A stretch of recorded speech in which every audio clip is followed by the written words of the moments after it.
every business that wants to stay competitive is going to have one in the next couple of years. Really leveraging the fact that AI is an amazing tutor, especially anything tech related. Like AI knows it really, really well. It can teach you all this stuff. And so you just put the time in to learn this stuff and you can open up all these frontiers. The web as we know it is going to be very different in a short amount of time. I'm not sure how long that's going to take. We're talking years or even possibly less than a year to see a very different web experience than we have now. And it will be one where... In today's episode, we're joined by Jacob Andra. Jacob is a Utah-based entrepreneur, speaker, and author. He specializes in search engine optimization, artificial intelligence integration, and content creation. He is the visionary founder of CustomerFaucet.com, a leading digital marketing and lead gen firm that drives millions in revenue for its clients with semantically optimized website content. Known for his innovative approach, Jacob has significantly advanced how businesses attract customers and enhance their marketing strategies. Jacob's career is distinguished by his pioneering integration of AI with digital marketing, which has redefined client marketing efforts and boosted their marketing presence. Jacob's new venture, Talbot West, provides AI advisory and implementation services to help enterprises gain efficiencies and keep up to speed with the changing tech landscape. Outside of his professional life, he is an avid adventurer who enjoys mountain climbing, playing pickleball, and spending time with his family. Hello, everyone, and welcome to today's episode of the Digital Revolution Podcast. I'm your host, Eli Adams. Today's episode is brought to you by FireUsMarketing.com, where SEO solutions pave the way to digital excellence.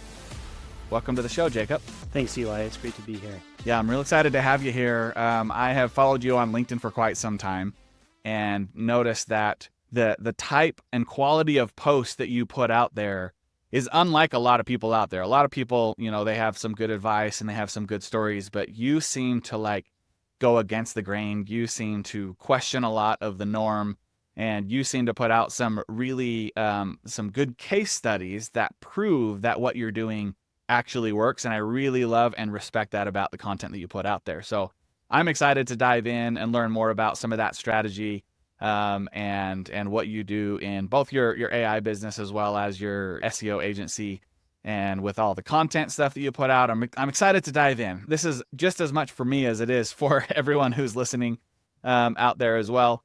But before we get into some of that tactical stuff, let's dive into your personal life. So as much as you're willing to share, tell us who Jacob is. Where'd you grow up? What'd you want to be when you were little? And how'd you go from there to where you're at today? Sure. And thanks for what you just said about my LinkedIn content. It's good to know that that's landing for someone. Yeah, it sure is. Cool. So I have a pretty unconventional background, and we could probably do many episodes just on that because I was raised kind of as far from the tech scene as you can imagine, basically completely off the grid in kind of a commune type setting. My dad was a bit of a religious fundamentalist, and he actually was kind of anti-society, anti-government, and believed that his kids shouldn't even have birth certificates or social security numbers. And we were homeschooled. When I say homeschooled, really we worked as child labor, mostly in family businesses, extremely long hours. And then my mom would order homeschool materials and try to teach us a few things on the side. But I love to learn. So I just, as much time as I could get learning, I did. I taught myself to read at age 3. Nobody tried to teach me.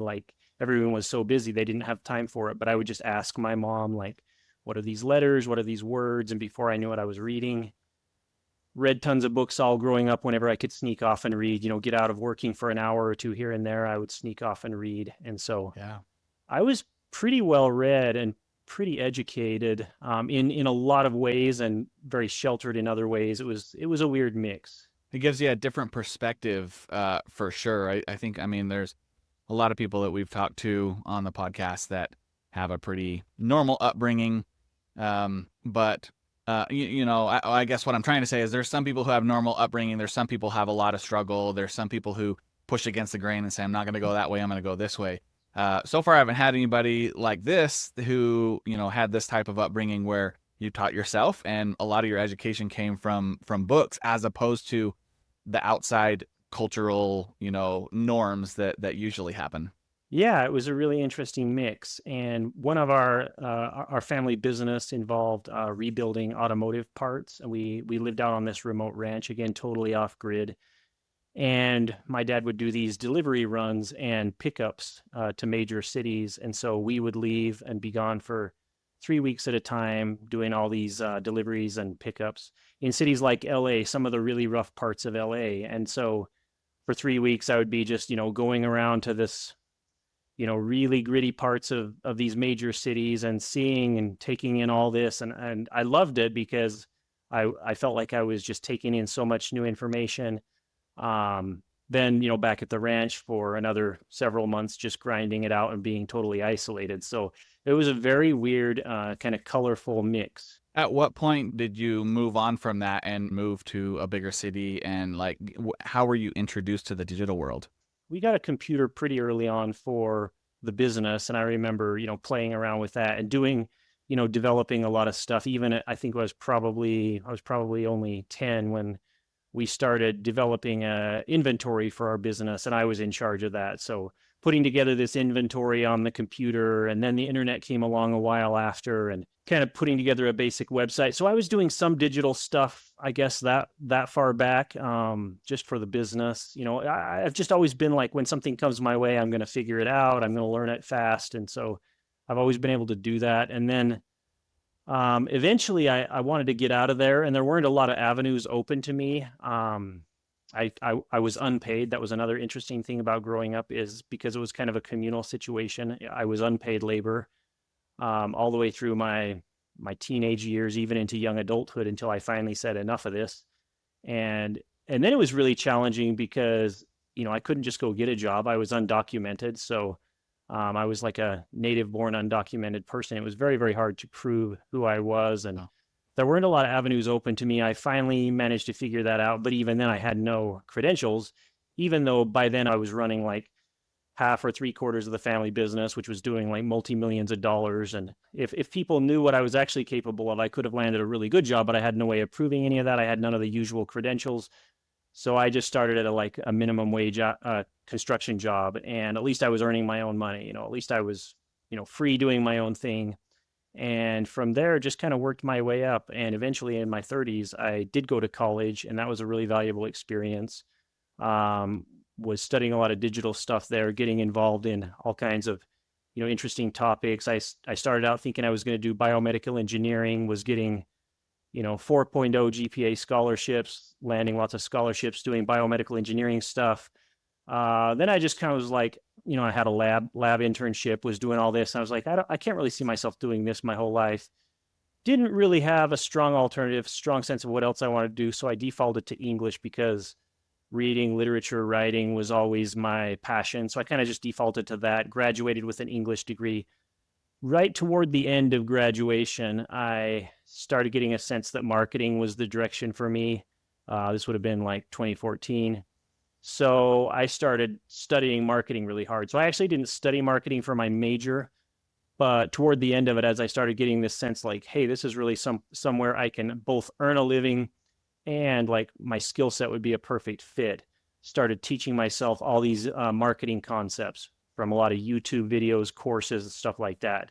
Got an entry level marketing job right out of college, then just leapfrogged through several companies, kind of working my way up the pay scale, giving myself a raise by jumping companies, so to speak. And eventually, around COVID, it seemed time to go out on my own. Things were getting crazy with COVID and all that. And so I had been really drilling down on SEO. And that's when I decided it was time to jump out and start an agency. how cool.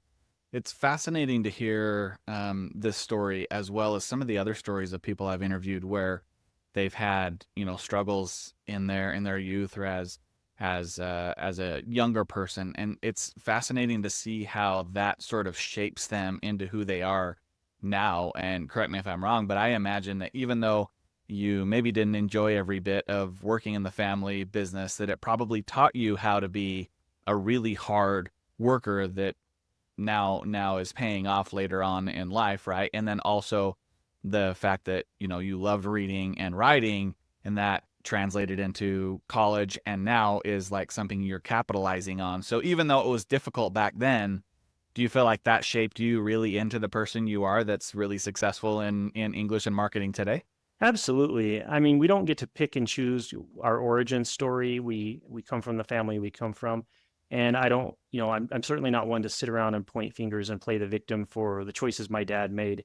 I Hmm. will say I wouldn't really wish that upbringing on anyone, but nothing's all bad or all good.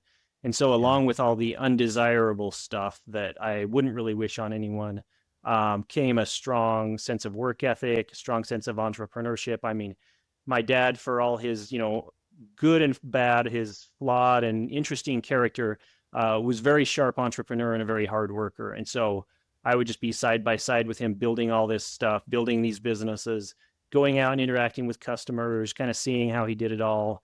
And so I think that was extremely valuable. And in many ways, even though I was deprived of like a the sort of education I would have really liked to get and all of these things, I got a really valuable different type of education. Yeah, a blessing in disguise, something that you probably didn't know you were getting at the time, and now hindsight's 2020. So tell me about what you're currently working on now that excites you. Yeah, so as you said in the intro, I have an SEO agency which focuses on semantically relevant content to drive organic traffic. So it's website content. And that is something I've been doing for several years now, and it's going really well. But with the rise of AI, I'm seeing this new need, which is companies adapting to AI. And I've been integrating a lot of AI workflows and kind of just really experimenting on the cutting edge of what these AI tools are capable of. So I'm launching a new venture. It's called Talbot West, and it's really targeted around some consulting, advising, and in some instances, some implementation type stuff to really help organizations. Because what I'm seeing is the state of the industry is moving so fast that the average business owner, the average person, they don't know what AI can do and can't, and what it couldn't do a month ago, Yeah. maybe it can do now. So really needing somebody who stays at the forefront, because the efficiencies that are coming, it's really big. I mean, even already what we're seeing and what's coming in the near future. So it's gonna really make the difference between staying up with your competitors or getting ahead or getting really left behind. Yeah. So I want to dig into both of those a little bit. So your agency, where you focus on semantic keywords, can you dive in a little bit more into what that is? I think a lot of my listeners understand keyword research. They understand sort of the basics of SEO, but finding a semantic keyword, I think sometimes could be foreign to some of the listeners. Can you explain what that means? Yeah, and I'll make a small correction is we focus on topics, not keywords. So and I'll explain the difference. And this is actually really important because the keyword focus is really what people used to think of as SEO. You drill down on a keyword, you try to use a keyword as many times as possible, rank for a keyword. Today, Google has gotten so sophisticated with their machine learning, natural language processing. They really understand language in terms of topics and clusters of topics that overlap with each other. And they understand things like synonyms. So that's why we don't focus on keywords anymore, because they know that like car, vehicle, automobile, all are different versions of the same thing. So it would be stupid to have one page where you try to rank for cars for sale and another page where you try to rank for vehicles for sale. Google would just be like, what are you doing? These are the same thing. Okay, so that's why we don't focus on keywords anymore. We try to focus on topics. When you focus on topics, you can get a page that ranks for hundreds or even thousands of keywords that are all related to the same topic. Mhm. And think of it like this big web where all these topics, you have this one big tight cluster of topics. Think of it as a tight ball because they're all very related. It could be like vehicle repair, right? And over here is another big ball of topics. It could be like road maintenance, Yeah. right? And then somehow there's these threads that connect the two because road maintenance is somewhat connected to vehicle repair, right? And so there are like these threads going back and forth between. And if you were like zoom into either one of those, it would expand out to be this whole like universe of terms and topics all interwoven with each other. And that is really how these machine learning algorithms understand human language. And interestingly, that's kind of how we understand human language as well. So they've been able to mimic the natural kind of learning architecture of the human brain. Yeah, that's great clarification. I know a lot of people do keyword research, but they also find the topics, right? So it's I misspoke when I said semantic keywords because I understand it's based on topics, it's based on clusters, it's based on all of that. But you still do this research to find keywords that are popular and then write around those topics, right? Exactly. Yeah. So how that looks is, and I figured you knew the difference. I just wanted to clarify for the For listeners. sure. But Yeah. but yeah, how you do that research is you do kind of start with keywords, and you do use keyword research to really uncover a lot of keywords, but then you start grouping and clustering the keywords. Like this whole set of keywords is really all about the same topic. So we're going to make a cluster of those. And then when Mm. we do write about that topic, we're not really writing about any of the individual keywords. We're writing about the topic as a whole, but we will use those keywords to look at, like, here are some of the semantic variations we want to integrate into the content. Mm-hmm. And then we'll even like dig up a lot more so that those will be woven through the content. So the really old school way is you really hammer one keyword and you use it as many Right. times in your content, and you have terrible Yeah. content. Now it's more about like how many of these variations can we weave through the content naturally so it still reads fluently, not like somebody tried to stuff it full of keywords, but getting all of those variations in there so that it's very like rich and dense in terms of the topic. And I love how you demonstrate that on LinkedIn. I'm sure this is probably the same way you do with your clients. You show the graph of the Google Search Console, and you say clicks and impressions, right? And you see it going up. So if you were to dig down into that, you can see all of the many keywords. Where back in the day, where you had an agency, you said, here's keyword 1, 2, and 3. Here's how you're doing. You're on page 1, successful, right? But now Yeah. you have these topics or these pages, and if you drill down within the Google Search Console, you can see there are sometimes hundreds or thousands of keywords and variations that one page or one cluster of pages can rank for. And I think that's way more valuable to the clients than just 1, 2, and 3 keywords. So I applaud you for doing that. As far as your AI company, Talbot West, goes, is that like, maybe dive in a little bit more into that? Are you building GPTs? Are you like, what does it mean to integrate AI with some of these enterprises? Yeah, so there are so many levels of AI integration, and there are levels that are way beyond my technical capabilities, and then there are levels that I could easily do. And I'll have subcontractors to bring in for the ultra technical stuff or whatever. But on the very basic level, it's there are use cases where somebody could easily create their own custom GPT. They just may not know how. They may not know how to set it up and prompt it correctly. Both Claude and ChatGPT have this functionality. In Claude, it's called projects. In ChatGPT, it's Mm. called like My GPTs. You can create your own, and you can go on YouTube and see what people are doing with this. It's amazing. And for customerfaucet.com, I've been doing this as well to like train my team and come up with ideation and even like a AI editor and all of this. And it's all in how you prompt the custom GPT, the instructions you feed it. You can make them do some really great things, but they do have their limitations. But there's like thousands of business use cases right off the top where you could solve with that if it's not too complex or demanding. And then if you go a level below that, there are things like I'm not sure if you're familiar with what retrieval augmented generation is, or it's abbreviated RAG. So that is essentially you pair an LLM to a custom database that you build. You query the LLM against that database. This is kind of going to be the next big thing. And I predict that every business that wants to stay competitive is going to have one of these in the next couple of years. And getting these properly built and provisioned is going to be absolutely huge. But essentially, it's like you can build your own knowledge base, and then you have your own AI expert that's an expert on that knowledge base. So an example would be you throw all your company documentation, all your trainings, all your HR, everything about the Mm-hmm. company into this big database, and then you have like ChatGPT or Claude or something query that database so that when you ask it, what's the SOP for firing someone? If you ask ChatGPT right now that question, it would probably come up with some very generic response like, "Here's an SOP for firing someone," and it would Yeah. just like make something up. With a RAG, it's going to say, "Here is the SOP for firing somebody," and it'll like list it all out for you. It's pulling right from your database. It's not just coming up with generic knowledge. And that solves the problem of hallucination as well, because Mm-hmm. whatever you put into that database, it's going to retrieve very faithfully. It's not going to make stuff up. So it's really huge. News just came out that Target created this massive internal AI system that's essentially just what I said. It tracks all their inventory, all their HR, all their internal systems and processes. It's all thrown in there, and they have an AI agent now that queries against that. That's going to be huge for their internal operations. It's probably going to give them a massive edge. So That's what's coming. Right now, I'm teaching myself how to build these, Mm-hmm. like RAG systems, and query them and set them all up. I'm building one for myself. In fact, I have a huge research project for a client. It's actually for SEO, but it's essentially building a database of all these products he wants to offer. He's basically like, hey, in my category, I want to be able to offer every single product out there that anyone else is offering, and I want to know what they all are. And so I'm using Python to go out and find all this, put it into a database, and then I'm going to, build the RAG system and query it and basically have it analyze it for me.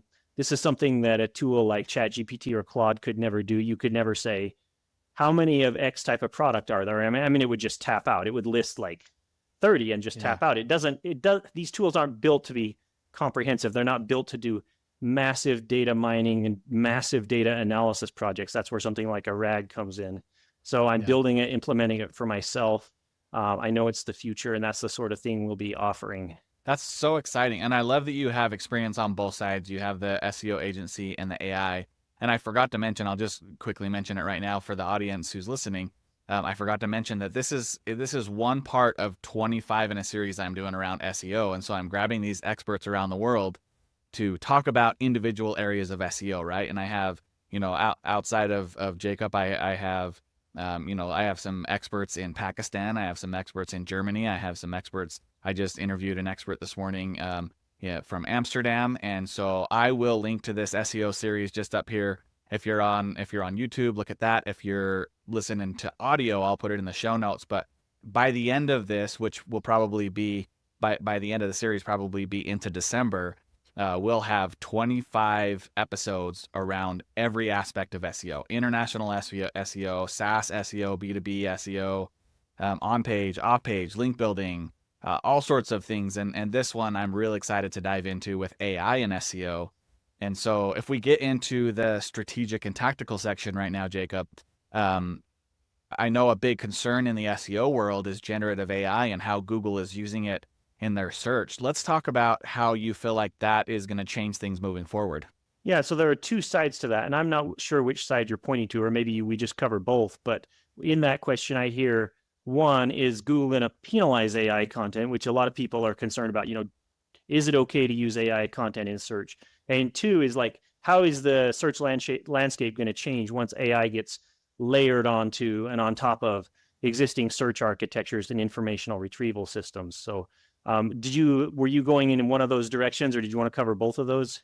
Well, in my mind, when I asked the question, I was thinking about the second part where Google is taking a lot of the traffic away. But I also want to address the other part in a minute. So let's first start with, Google search results. The first thing you used to see is paid ads, then organic. Now you see this response from AI and then paid ads and then organic, and it's pushing a ton of the organic real estate down low. So let's talk about that first. Yeah, so the web as we know it is going to be very different in a short amount of time. I'm not sure how long that's going to take, but we're not talking decades. We're talking years, or even possibly less than a year, to see a very different web experience than we have now. And it will be one where generative AI is layered over like the existing information retrieval systems we have. Information retrieval is something that's been very well developed. So AI is not going to replace that. It will just layer this personalized experience over that, where everything is going to be much more tailored to the individual search intent. And you pointed out these search generative experiences that you now see at the top of a lot of your search results. That's only the beginning. That's Google's attempt to show that they are trying to stay ahead of the game. I'm not convinced that Google will even be the dominant search experience, the dominant player in search, in a couple of years. Now, who knows? It's a wild land grab. It's the Wild West. So Yep. they could really innovate fast. I will say this is sort of a tangent, but the quality of Google's product, their main product, their search engine, has been going down. This is a well-known fact in the SEO community, a lamented fact. They are still the behemoth in search. So will they turn it around, or will they continue to deteriorate in quality? Will something else replace them? Regardless of whether Google, ups their game and innovates and stays at as the leader of the pack, or whether they're replaced, or whether it becomes this very fragmented landscape where there's not a clear leader. what search is going to look like in the future is generative search engines they'll basically use the same retrieval systems that are now used, but they will personalize it to the user. I predict that in the future, when you do a search, these generative engines will build a custom results page just for you. That's kind of what already happens, but really, when you just see this big list of search results, is it really tailored to you? Not really. But that is a custom web page that it's returned in result to your search. But now imagine that it really understands what you're going for. They've dialed into search intent much more precisely. And it's this web page that's it's got all the answers to your questions neatly listed. If you have any search intent behind your search, it provides product purchase opportunities with one click, add to cart and purchase right there. No click through. All the informational queries you could have related to the topic there, and it's just really a curated results page. That's where I see the future of search going, and it's going to change things a lot. But you can see that that's already what Google is kind of aiming for with their search generative results. I think that's the way you're going to see search going, whether Google does it or someone else. So if I understand correctly, what you're saying is that you'll go to Google, you'll type in, let's just say essential oils, right? You'll type in lavender essential oil. What Google's going to do is build this basically a landing page and pull in a bunch of results of lavender essential oil bottles, even though they're different companies. And then you decide from there which one to click on. Is that kind of what you're saying? They'll pull in the best of the best, the results that they have onto this one experience, and then you choose from there. Do I understand that correctly? Yeah, that's I mean, of course it's anyone's guess. This is just my future casting. Whether or not it's actually Google you type it into, or whether ChatGPT releases their own search engine that then becomes dominant, which will probably be built on Google's search architecture, but it will be a different user interface. So whether or not people are still typing it into Google or they're typing it into something else that's still kind of using the underlying retrieval systems, you will land on a results page that's really got you're searching lavender essential oils. It'll probably show 3, 4, 5 maybe options that you can click to add to cart, purchase right there. It'll also have content curated all about lavender essential oils, how to make a purchasing decision. Almost as though now when you click a blog post, it's like it tries to answer all your questions about essential oils. You won't be clicking to a blog post. It'll create the perfect summarized little blog post with all the points you need to make a purchasing decision, the key, the main contenders. And this is going to be a case of the haves and have-nots, because there are going to be a lot fewer positions to appear. Now, I'm sure they will all have the option to click to view more, but the majority of traffic is going to go to those few that are chosen to appear in these results, and everybody else is going to get way less traffic. I think as a consumer, that sounds exciting. Like, just, it's a lot easier experience. You get what you want quicker. That sounds exciting. From a business standpoint, it sounds a little bit scary. Do you have any advice on how companies can get their websites to show up in these AI results, no matter what experience they go through, whether it's GPT or through Google or Bing or whatever? Do you have advice for these companies to sort of prepare their websites to be pulled in and stay ahead of the curve? Yeah, I've been thinking a lot about this. The big players are going to have a huge advantage, and by and large, they're going to be the winners. But companies that invest in niche content and really set themselves up to be an expert in these more niche areas can still be pulled in for a lot of the longer tail terms. So people who are searching, let's say, is lavender oil good for X, right? That's where a company that's optimized for that could be pulled in, and their product shown right there with one-click purchase. Nobody is going to be able to be shown for the term lavender oil except the very biggest players. That'll be the same for every term across the industry. That's the way I see it going. It will be haves and have-nots. But there are so many other niche topics related to your domain that you could capitalize on. And because they're not going to reinvent search, they're not going to reinvent the internet as we know it and information retrieval as we know it. If you're showing up already in search, that will be carried forward. That's my prediction. So if you've got great content and these topic clusters around all these things your customers care about, you have the very best chance of showing up in whatever version of search comes after this. It will look very different, but that's your best chance.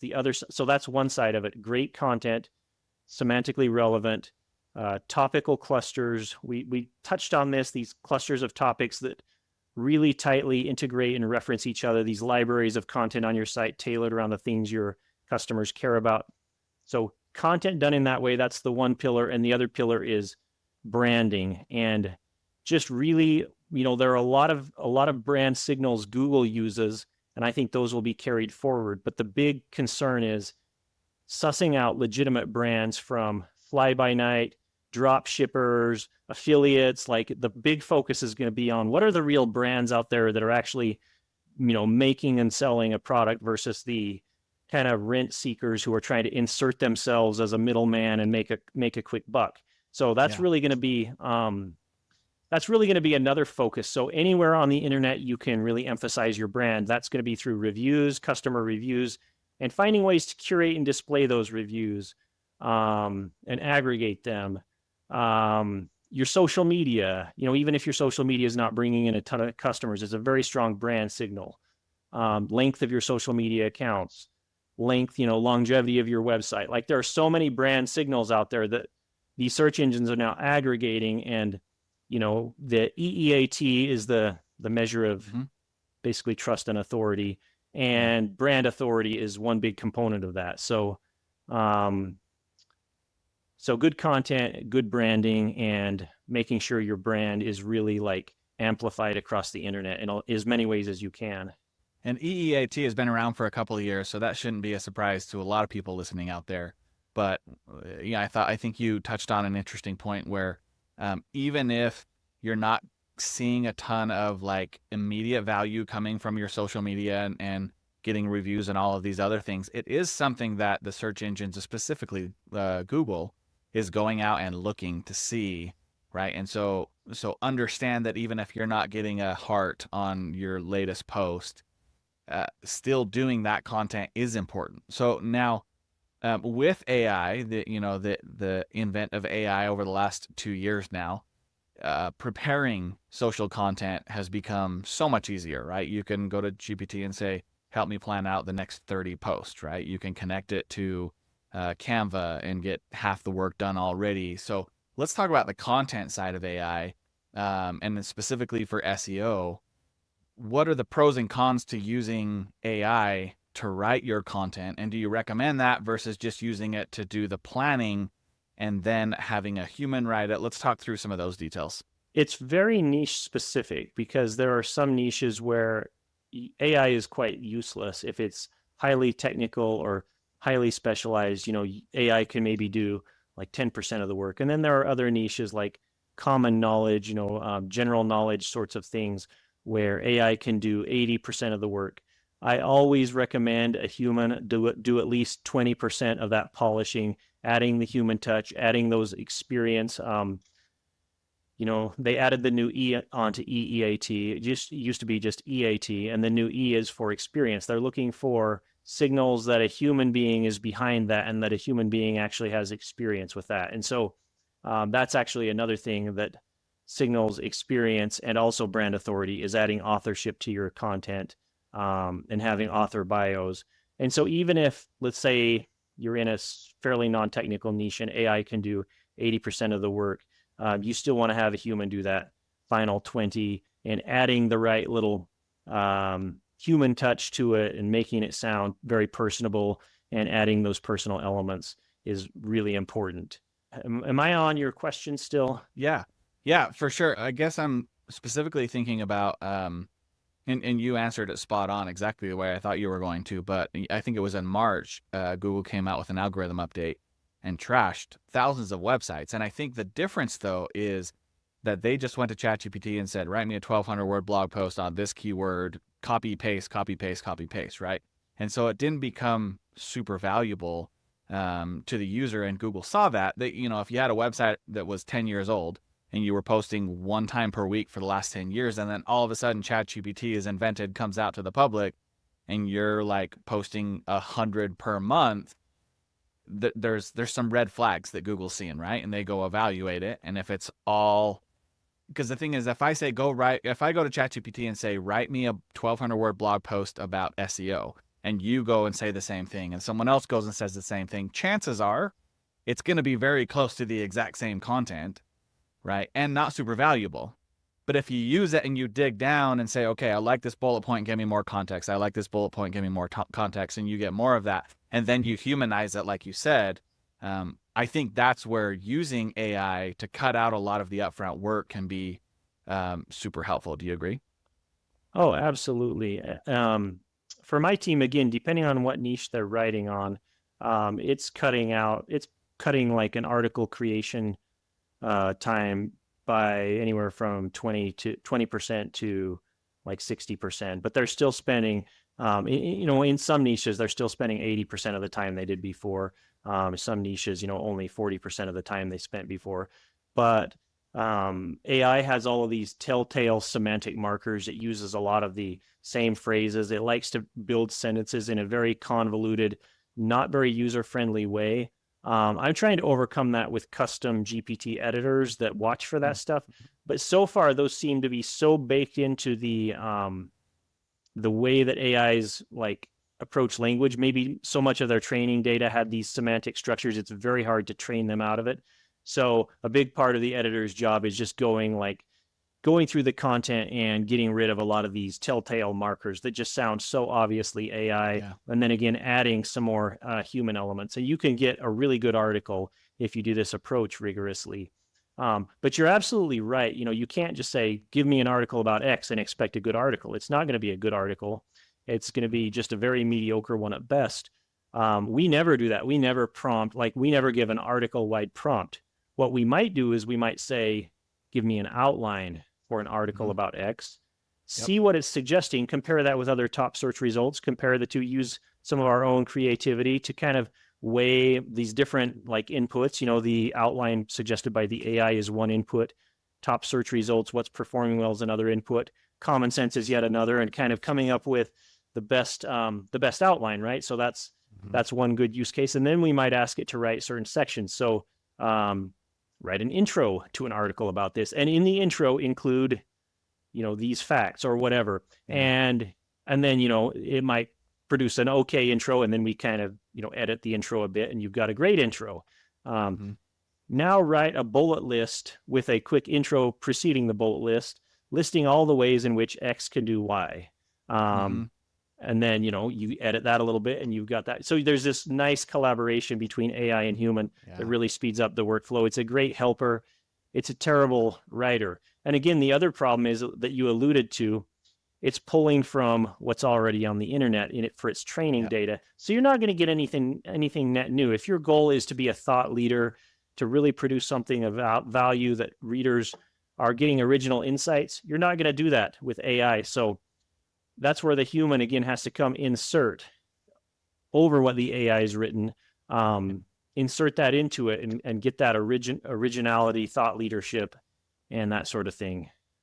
Yeah, 100%. And Google's come out and said, specifically, we don't care if you use AI as long as it answers the question, it's 100% user friendly, you've given it all that you can possibly give. My prediction is that so many people are going to be using AI to create their content over the next couple of years that Google is going to get to a point where they're like, 90% of the internet is AI generated.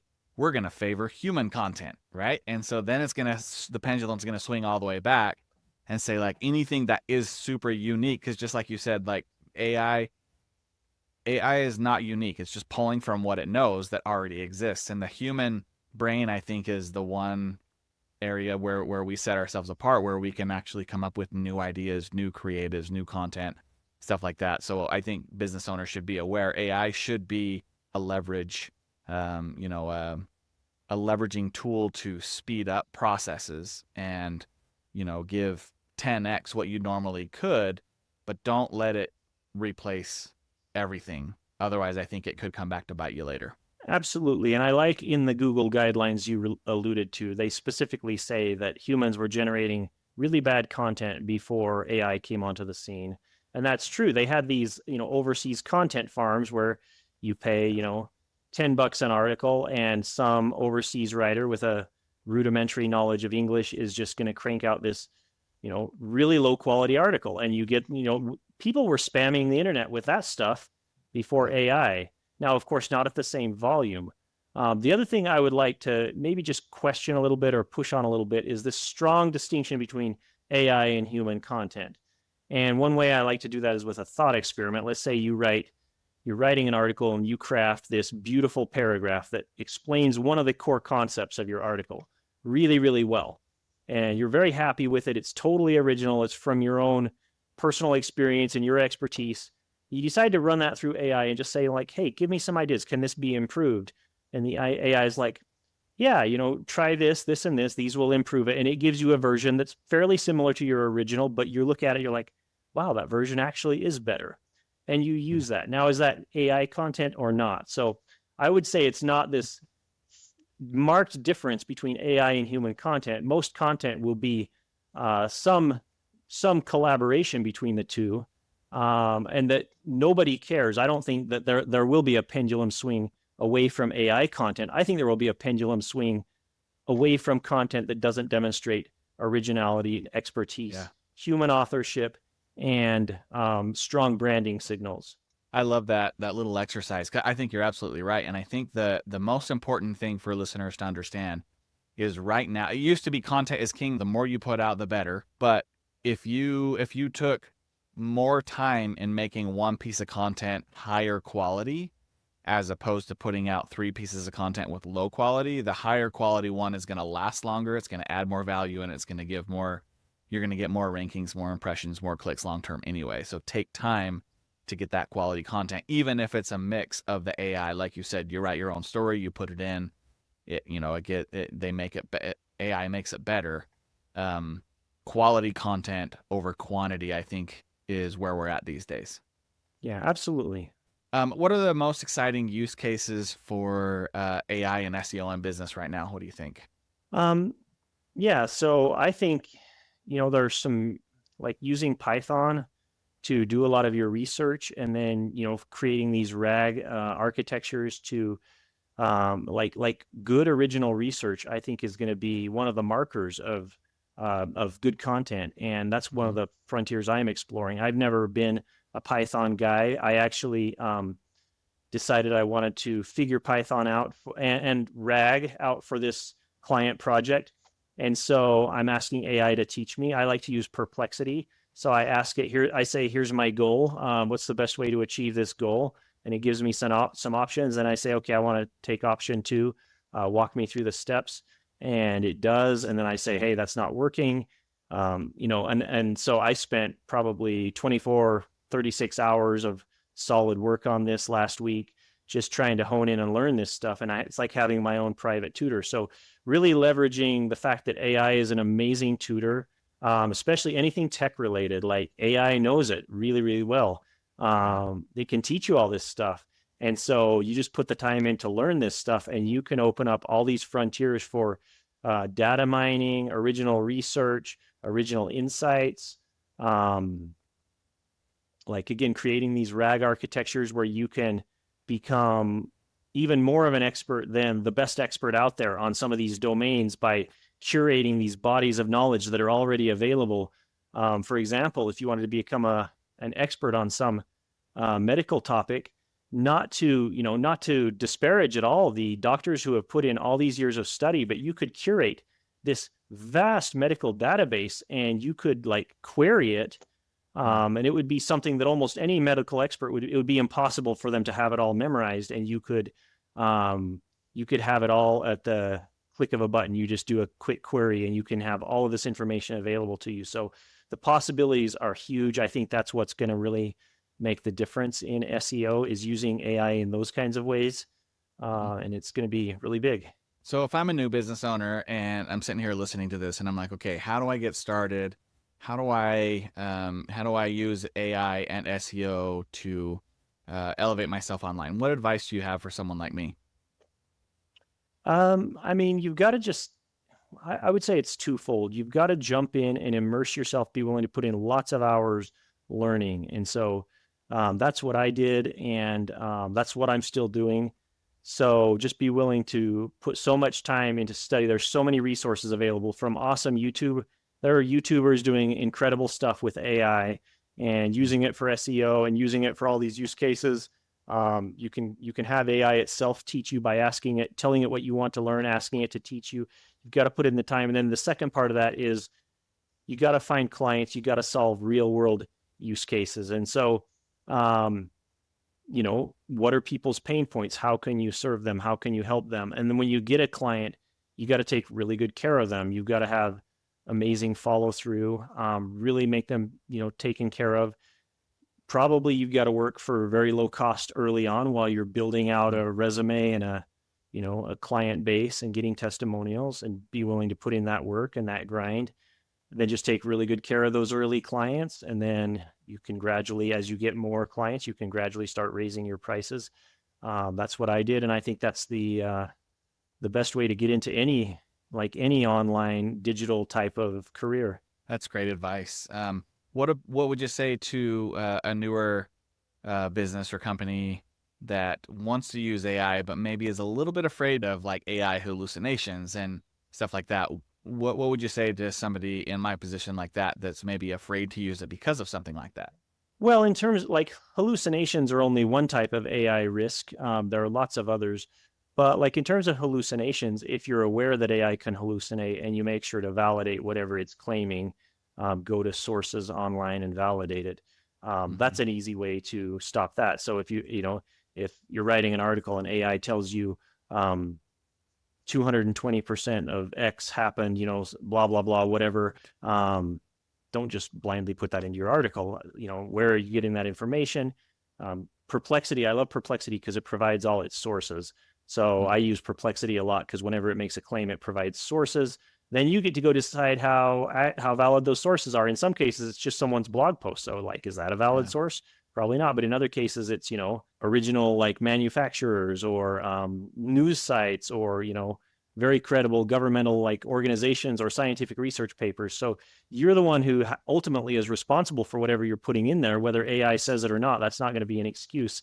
So you got to do your research, make sure you stand behind everything that you're putting in that article. That's only one risk. Of course, another risk is, like you said, is Google going to just clamp down on AI content in the future? And the answer is to that, in my opinion, is no, it's not, because there's not going to be a strong line between human and AI. Most content is going to be some version of the two. They're going to use Yeah. These different signals to for quality content. They're not gonna vet based on whether it's AI or not. They're going to vet based on quality, which is what they've said. There are all kinds of other risks. There are governance types of risks for enterprises integrating AI, and that's one of the things I am also going to be consulting on is AI governance solutions and frameworks and things like that. But yeah, you just gotta take your time and be thoughtful about these things and how you integrate them. Yeah, and educate yourself so you're aware of what you're getting yourself into, right? You mentioned this a little bit already, so maybe this covers it. But do you have any other thoughts on the future of AI and SEO?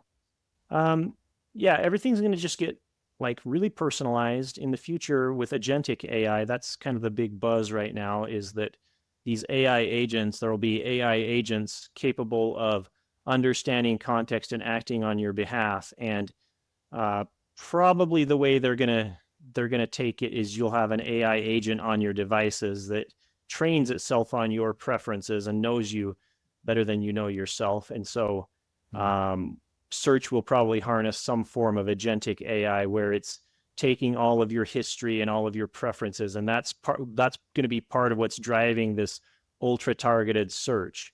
It's like this is going to be a search page just for Eli. Like if another person does the exact same search term, they're going to get a totally different search page because this agentic AI is really curating things on your behalf. It's your little agent out there doing your bidding, and when you search something, it knows why you're searching based on your life context and things you've searched before, and even text messages. I mean, this can get a little creepy, and I don't know where the privacy stuff will all shake out, and in the end, how much access we're all going to be okay with. But there are a lot of arguments for like the efficiencies gained from having an agent that knows your entire context, the context of your life. Now, there's some scary stuff too with that. But if it knows all this context, your text messages, everything, your social media, like it's basically witnessing everything you're doing in your online life. So when you do a search, it's like, oh yeah, but you were texting a friend about this exact topic in this other context. So therefore I have additional context for how to build this results page. It's going to be extremely curated. Exciting and scary at the same time. Oh yeah, absolutely. Yeah, exciting in an honest world, scary in a world where you could be taken advantage of pretty quickly with that. Are there any other questions I should have asked that could add value to somebody listening right now? Oh, we covered some great stuff. Nothing's coming to mind right now. You mentioned how scary that stuff could be, and of course, security is going to evolve along with it, and there will have to be these security protocols for your devices that maybe biometric or voice activated, or who knows, right? That because when an AI agent has access to that much of your life, you don't want a bad actor getting hold of that. So that's going to have to evolve along with it. I'm sure it will, and I'm sure there will also be some breaches and scary stuff that happen along the way. So it'll be interesting to see. Yeah, for sure. Okay, a couple non-digital questions. If you could go back to your younger self and give advice, what would that be? Probably get out of my dad's commune a lot sooner and start making my own way. I think I had a lot of the good boy syndrome. I was just trying to like be a good son and do the right thing by my family, and probably didn't do the right thing by myself quite soon enough. So probably would do that a little sooner, but really no huge regrets there. Yeah. Do you have any books, podcasts, or leaders that currently inspire you? Okay, I just read an amazing book, A Brief History of Intelligence. It actually is about how the human brain evolved, and it goes through the different stages of evolution, and literally traces the formation of different brain structures, and then it maps that into advances in AI, and basically how these architectures overlap between AI research and biological cognition. It's fascinating stuff. Wow. Podcasts, I'm listening to a lot of AI podcasts these days because I'm just drinking from a fire hose of what's happening in the world of AI. So I use Spotify, just type in AI and pretty much follow all of them and try to keep up. Jacob, it's been a pleasure getting to know you a little bit more and learning from you. I can tell that you're passionate about what you're doing. You're deep into the AI stuff, which is exciting. I think it's the right move for you right now. Right move for a lot of people. Like, they need to drink from the water hose more than they probably are to get educated like you are. How can people get in touch with you if they want to? LinkedIn is a great way. Find me on LinkedIn. Just search Jacob Andra. I don't think there are a ton of people with my same name on there. So that's a great way. Okay. You can find me on either of my business websites, customerfaucet.com or talbotwest.com. Awesome. I'll put those up for people watching on YouTube. I'll put them up on the screen. I'll put them in the description and in the show notes as well, so people can click on them. But I really appreciate you taking the time today and diving in. I've been looking forward to this episode since you reached back out to me on LinkedIn when I hit you up. I was real excited for you to be on, and I got exactly what I thought I would. So I appreciate you taking the time today. Nice. I'm so glad you reached out, Eli. Thanks so much for having me. Yeah, appreciate it. And to everyone else who's listening, we'll talk to you guys next week. Thanks so much for listening to the episode today. Listen, I know how valuable an hour of your time can be, and for you to take that busy time out of your day and spend it with us, it really means a lot. If you enjoyed today's episode, please consider liking and subscribing on whatever platform you're on. And don't forget to leave a comment. Tell us what you thought about the interview.